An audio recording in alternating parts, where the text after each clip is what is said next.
Assalamualaikum warahmatullahi wabarakatuh. Perkenalkan, nama saya Ahmad Lutfi Indandi, mahasiswa dari Universitas 17 Agustus 1945 Surabaya, dari Fakultas Ekonomi Manajemen. Di sini, saya akan menjelaskan tugas e-bisnis yang telah dibimbing oleh Pak Tan Evan T. SE MBSDM. Saya menyusun tugas ini atau mengerjakan tugas ini dibantu dengan anggota kelompok saya. Yang pertama yaitu Sultan Aditya 12117000093. Kedua, Danwarta Panca 12118000009. Dan yang ketiga, Ahmad Lutfi Indandi 12118000061. Keempat, Oktavira Septi 12118000079. Dan yang terakhir, Anastasia Yani Kartini 12118000313. Kondisi Kaos Strip Surabaya. Yang pertama, Kaos Strip Surabaya ini merupakan bisnis yang menjual produk fashion laki-laki dan perempuan. Kedua, selain kaos di store kami, ada juga hijab, hoodie, masker atasan muslim wanita, dan celana. Dan yang terakhir, selain offline, kami juga menjual produk melalui Instagram, Shopee, dan WhatsApp.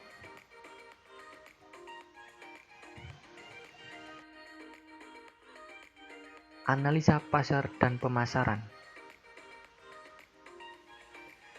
Yang pertama, kegiatan pemasaran dan promosi dilakukan dengan melalui story sosial media dan iklan.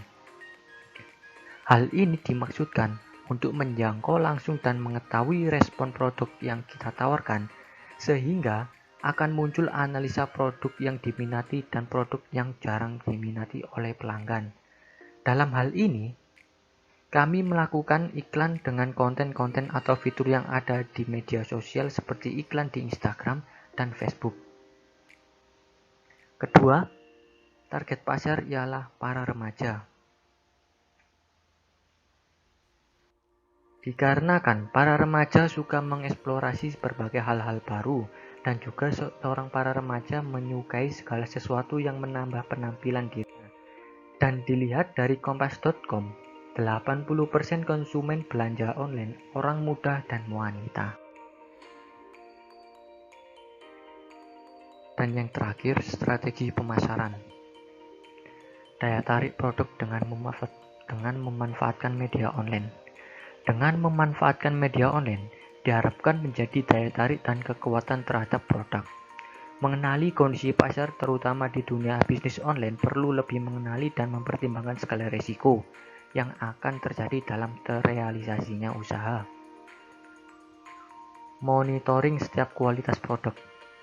Jaminan mutu kualitas produk sangat perlu menjadi perhatian utama agar pelanggan menjadi puas dan loyal berbelanja. Kendaraan untuk pengantar pesanan harus diperhatikan kelayakan dan kondisinya agar kualitas produk dan hambatan dapat teratasi dengan baik. Harga produk harus diperhitungkan dengan baik. Perhitungan produk mesti diperhitungkan dengan baik, sehingga jika terjadi kenaikan harga di pasaran, setidaknya pelanggan akan tetap percaya dan tetap loyal serta bertahan berbelanja di toko kami. Pembukuan dan laporan keuangan harus rapi dan tertata dengan baik serta sesuai dengan kondisi keuangan yang terjadi. Analisis SWOT.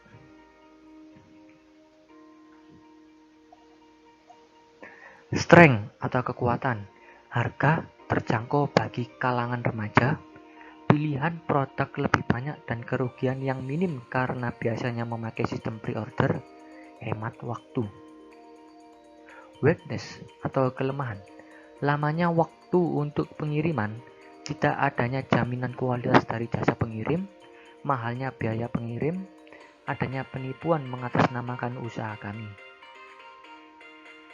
Opportunities atau peluang, kemajuan teknologi yang membuat online shop terus berkembang tren fashion yang terus berkembang, munculnya unicorn yang mendukung media pemasaran online shop.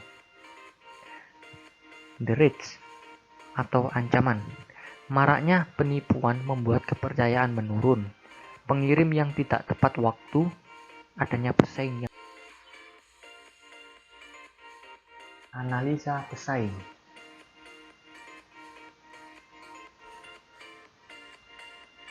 Dalam hal bisnis, pesaing akan selalu ditemui apapun jenis bisnisnya.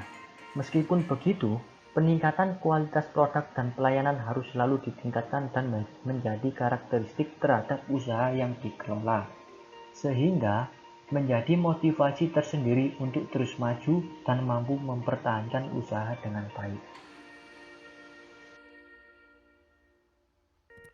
Tujuan kegiatan.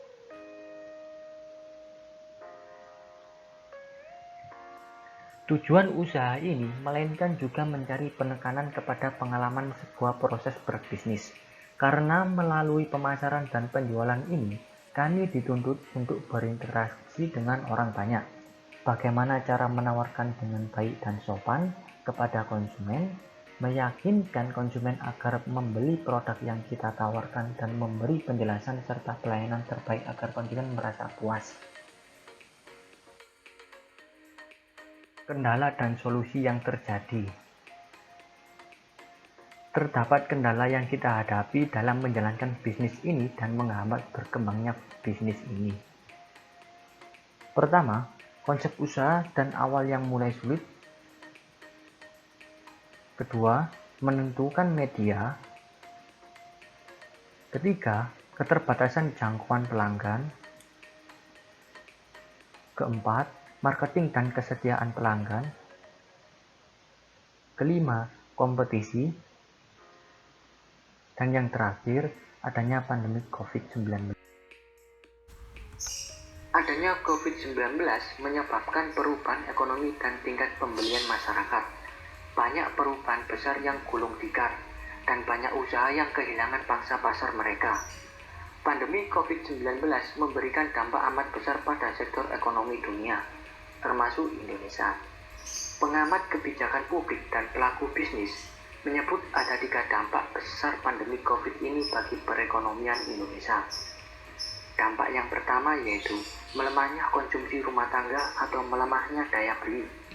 Dampak yang kedua adalah bahwa COVID-19 ini menimbulkan adanya ketidakpastian kapan akan berakhir, sehingga di bidang investasi ikut melemah dan berimplikasi terhadap berhentinya sebuah usaha.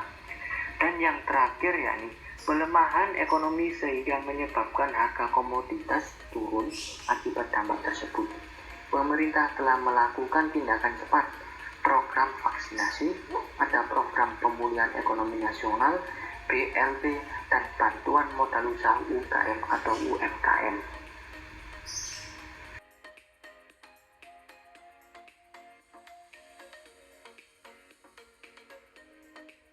Kesimpulan. Melalui proyek usaha yang kita lakukan dengan media online, kita banyak mempelajari dan juga mempraktekkan ilmu pengamatan. Banyak kemungkinan yang tidak terduga, dengan kondisi yang tidak bisa ditebak pula yang kita hadapi dalam menjalankan bisnis ini. Analisa, eksekusi, evaluasi sangatlah penting dalam bidang berbisnis. Perubahan kondisi ekonomi dan berbagai perubahan sosial memberikan banyak pelajaran tentang pengelolaan bisnis yang kita jalani ini.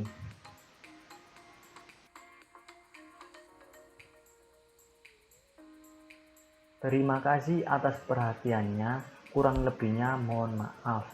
Wassalamualaikum warahmatullahi wabarakatuh.